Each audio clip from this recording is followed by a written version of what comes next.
नमस्कार दोस्तों आज फिर हम एक नया सब्जेक्ट लेकर आपके सामने हाजिर हुए हैं। T point. वास्तु शास्त्र में टी पॉइंट की अवधारणा बहुत महत्वपूर्ण है। तो दोस्तों आइए आज इसे समझते हैं कि कैसे ये काम करती है और कैसे इसका पता लगाया जा सकता है।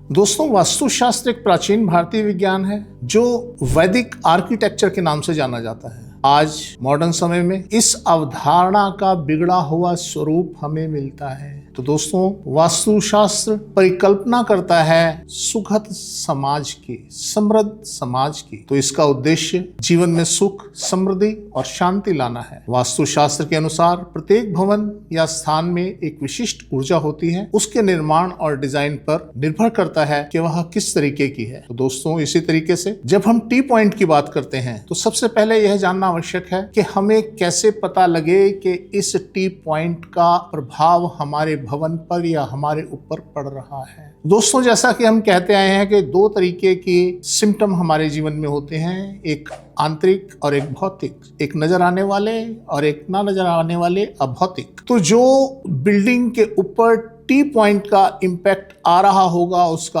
असर आ रहा होगा, आप देखेंगे उस भवन के ऊपर पपड़ी उतरनी शुरू हो जाएगी बहुत जल्दी, सीमेंट उतरना शुरू हो जाएगा बहुत जल्द, बारिश के पानी के काले धब्बे निशान उस बिल्डिंग पर आने शुरू हो जाएंगे। और विशेष बात तो यह है कि उस बिल्डिंग की मेंटेनेंस नहीं हो पाएगी। वास्तुशास्त्र में टी पॉइंट पर बने भवनों को विधिशूल कहा जाता है। विधि का मतलब सड़क, जहां सड़क अवरोध पैदा करे उसे विधिशूल कहते हैं। टी पॉइंट हाउस वास्तु के लिए इसलिए सही नहीं है क्योंकि यह नेगेटिव एनर्जी को लाता है। अब नेगेटिव एनर्जी को कैसे लाता है? दोस्तों जब एक रोड बनी हुई है आपके मकान के सामने, उस रोड पर ट्रैफिक चलता है, तो ये बड़ी ध्यान देने वाली बात है कि अगर उस रोड पर ट्रैफिक चलता है तो टी पॉइंट का असर तो 1001% होगा ही। क्या होता है जब वह रोड पे ट्रैफिक चलता है, कार चलती है, बस चलती है, ट्रक चलते हैं, तो जहां तक मैं समझता हूँ छोटे वाहनों की संख्या ज्यादा होती है। कार उधर से आई स्पीड से, जो एनर्जी आपको आराम से मिल रही थी उसने उसको हिट किया, धकेला और आपके भवन के ऊपर आकर टकराई। दोस्तों इसको ऐसे समझा जा सकता है कि अगर आप एक समुद्र में हल्की हल्की लहरों के बीच में नहा रहे हैं या उसके आसपास खड़े हुए हैं, जब सुनामी आएगा दोस्तों तो किसी को नहीं बख्शेगा और सबको ले डूबेगा। तो दोस्तों इसी तरीके से जो ऊर्जा आपके लिए लाभदायक थी, फायदेमंद थी, वही ऊर्जा आपके लिए नासूर बन जाएगी क्योंकि उसको फोर्स के साथ आपके ऊपर डाला गया है। आपने आजकल एक और चीज देखी होगी कि पानी से कटिंग का काम किया जाता है। पानी के प्रेशर को बहुत तेज मारा जाता है छोटी सी नोजल से, और वह किसी भी चीज को काटने की क्षमता रखता है, पत्थर को, लोहे को, किसी भी चीज। तो दोस्तों यही स्थिति होती है जब ऊर्जा आपकी तरफ तेजी से आती है, तो वह भी यही काम करती है कि आपके बने बनाए परिवार को, आपके भवन को हर्ट पहुंचाती है, उसे दूषित कर देती है। तो दोस्तों ये तो था एक कॉन्सेप्ट, एक अवधारणा कि टी पॉइंट क्यों खराब बताया गया है, यह कैसे काम करता है और इसके इफेक्ट को कैसे जाना जा सकता है। दोस्तों आगे बढ़ते हैं, ये तो थी यहाँ तक की बात। अब टी पॉइंट 8 दिशाओं में या 4 दिशाओं में कैसे काम करता है उस पर हम बात करते हैं। दोस्तों सबसे पहले दिशा आती है उत्तर यानी नॉर्थ। नॉर्थ का टी पॉइंट किसी सीमा तक अच्छा माना गया है। अब अगर हम परसेंटेज में इसके नंबर दें तो आप ये समझ लीजिए कि +70% तक शुभ माना गया है, अच्छा माना गया है। क्यों माना गया है? क्योंकि उस साइड से ऊर्जा का आगमन होता है, और जब आगमन हो रहा है क्योंकि ऊर्जा और वाहन एक ही साइड पर जा रहे हैं तो इतनी तीव्रता ऊर्जा में नहीं आ पाती कि वह आपको जोर से हिट करे। तो दोस्तों इसलिए नॉर्थ के टी पॉइंट को शुभ माना गया है। अब दोस्तों अगर हम नॉर्थ ईस्ट की बात करें तो यस, नॉर्थ ईस्ट का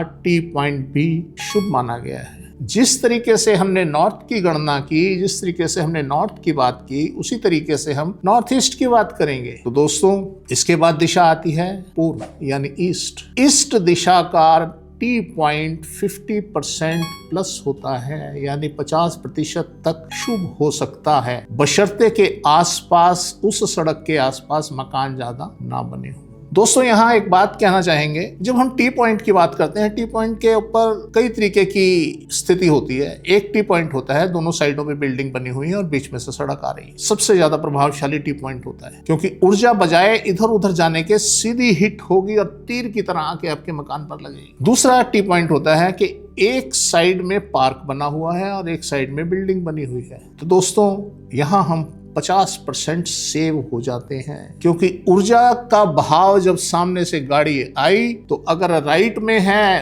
पार्क तो ऊर्जा उस फोर्स के साथ, उस ताकत के साथ आपके मकान पर नहीं लगेगी जिस फोर्स से वहां मकान होने पर लग सकती थी या बिल्डिंग साइट पे होने पर लग सकती थी। उसका कुछ अंश, कुछ भाग, कुछ खंड उसका आपके पार्क की तरफ चला जाएगा, जिससे उसकी तीव्रता में कमी आ जाएगी। दूसरा एक और अवस्था बनती है टी पॉइंट की कि दोनों साइडों पे पार्क है और बीच में सड़क आ रही है। तो दोस्तों यहाँ तो आप समझ लीजिए, हमने ऐसे ऐसे मकान देखे जो टी पॉइंट पे थे और जिसके दोनों साइडों पे पार्क थे, जहां टी लग रहा था वहां पार्क थे और सामने बिल्डिंग थी, और हम बड़े अचंभित रह गए कि टी पॉइंट होने की बाद भी और लगभग 20 साल से वह बिल्डिंग बनी हुई है, उसमें लोग रह रहे हैं, उसके ऊपर प्रभाव नहीं था। तो दोस्तों अगर दोनों साइडों पे पार्क बने हैं और सामने टी पॉइंट पे आपकी बिल्डिंग है तो बहुत बचाव हो गया दोस्तों। लगभग 5 से 10% के बीच में ही आपको प्रभाव आएगा जरूर। और जहां पे बड़े वाहन चलते हैं वहां ज्यादा आएगा, वहां पे फर्स्ट फ्लोर पर भी जाएगा, सेकंड पर भी जाएगा और थर्ड पर भी जाएगा। जबकि छोटे वाहन जहां चलते हैं वहां आपको एक ग्राउंड फ्लोर के ऊपर तो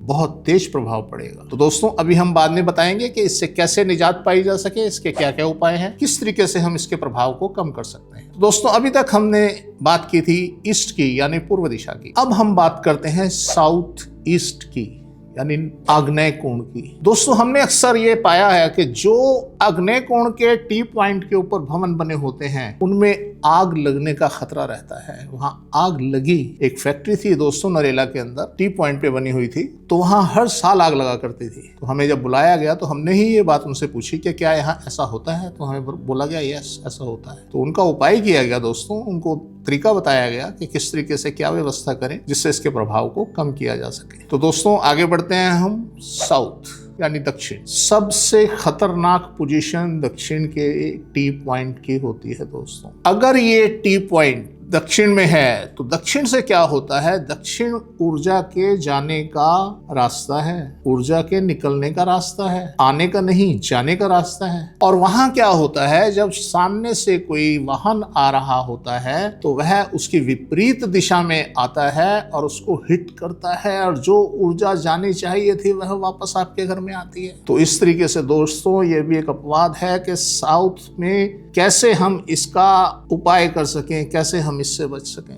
दोस्तों अभी आपको अंत में सबके उपाय बताए जाएंगे। इसके बाद दोस्तों आता है साउथ वेस्ट। दोस्तों ये भी साउथ वेस्ट भी साउथ की तरह अति अशुभकारी व्यवस्था है। अगर वहां भी आपका टी पॉइंट बनता है तो निसंदेह आप बिना नुकसान के बचेंगे नहीं। यह उससे भी खतरनाक है, साउथ से भी ज्यादा खतरनाक है। साउथ पे फिर भी बचाव संभव है, साउथ वेस्ट में संभव नहीं है दोस्तों आप देखेंगे, हमने तो बहुत देखा क्योंकि हमारा सब्जेक्ट है, हम इस पे काफी रिसर्च करते रहते हैं, हम जगह जगह घूम के प्लॉट देखते रहते हैं और हमारा काम ये है जब तो हमें देखने को बहुत मिलता है। तो दोस्तों हमने ये देखा कि जो साउथ वेस्ट पे जो मकान बने हुए थे जर्जर हालत हो गई थी उनकी, और अंदर कोई ना कोई भयानक बीमारी से पीड़ित मिला। जब हमें बुलाया जाता है तो हम निसंदेह वहां जाते ही बोल देते हैं कि ये कोई भयंकर बीमारी से पीड़ित है। तो मिला, वहां हमें लीवर की प्रॉब्लम थी, वहां पे हमें किडनी की प्रॉब्लम मिली, वहां पे हमें ये सिर्फ इस बात का घोतक नहीं है कि इस अंग में तकलीफ होगी, ओवरऑल होगी। बच्चे 35-35 साल के हो गए, शादी नहीं हो रही और बीमारियों से जूझना पड़ रहा है,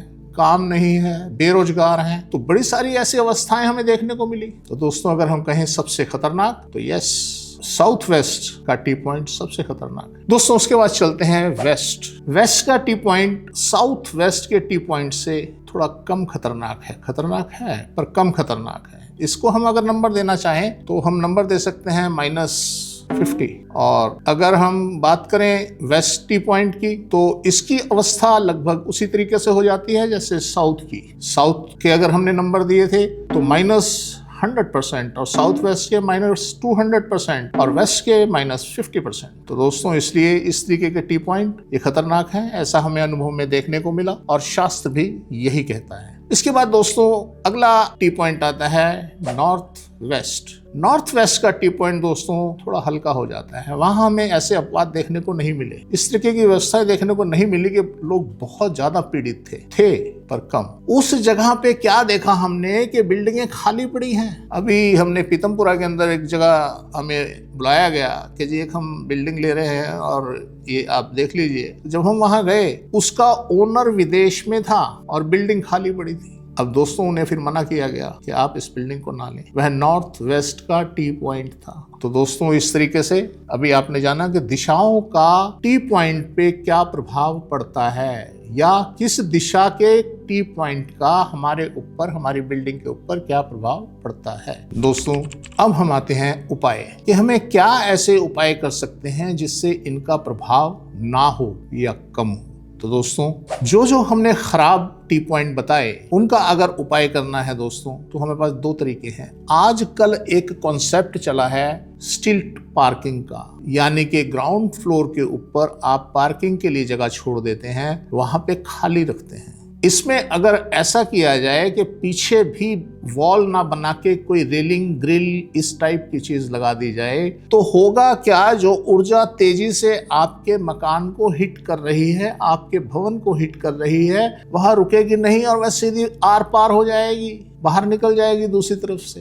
तो दोस्तों एक तो ये उपाय इसका बहुत कारगर उपाय है, हमने बहुत जगह करवाया, वह मकान आज सुरक्षित है। और दूसरा उपाय दोस्तों इसके अंदर है कि आप अपने घर के सामने अगर आप पार्किंग नहीं है ग्राउंड फ्लोर पर और पुराना मकान बना हुआ है तो आपकी जो बाउंड्री वॉल है उसको वी आकार में बना दें। थोड़ा सा वी बनेगा, उसको वी में बना दें, जिससे क्या होगा कि आपके घर को जब ऊर्जा हिट करेगी तो वह फैल जाएगी, दोनों साइडों पे निकल जाएगी। उस पे लगा दें, दीवार बनाने के बाद उस पे टाइलें लगा दें, स्लिपरी टाइल होगी और ऊर्जा बाहर से बाहर निकल जाएगी। और उसके पीछे जो दीवार बनाए वो आरसीसी की बनाए, इतनी मजबूत बनाए कि उसके ऊपर बार बार ऊर्जा हिट करने के बाद भी वह दीवार खड़ी रहे, उसका मुकाबला कर सके। तो दूसरा उपाय दोस्तों ये था। और तीसरा उपाय दोस्तों, अगर साउथ फेसिंग हाउस है, साउथ वेस्ट फेसिंग हाउस है, तो दोस्तों बाउंड्री वॉल तो जरूर बनाएं और बाउंड्री वॉल थोड़ा पीछे हटके बनाएं। उससे पहले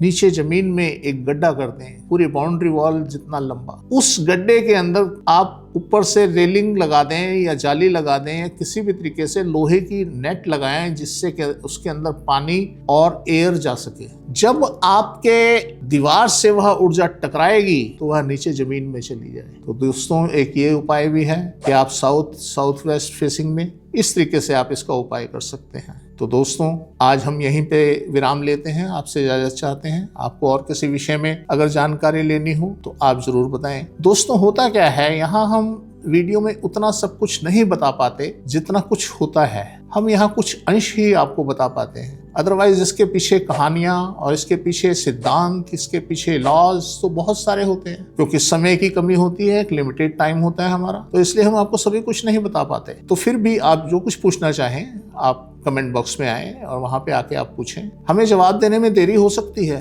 पर देंगे जरूर। तो दोस्तों इस तरीके से आप अपना ख्याल रखें और हम आपसे विदा लेते हैं। धन्यवाद।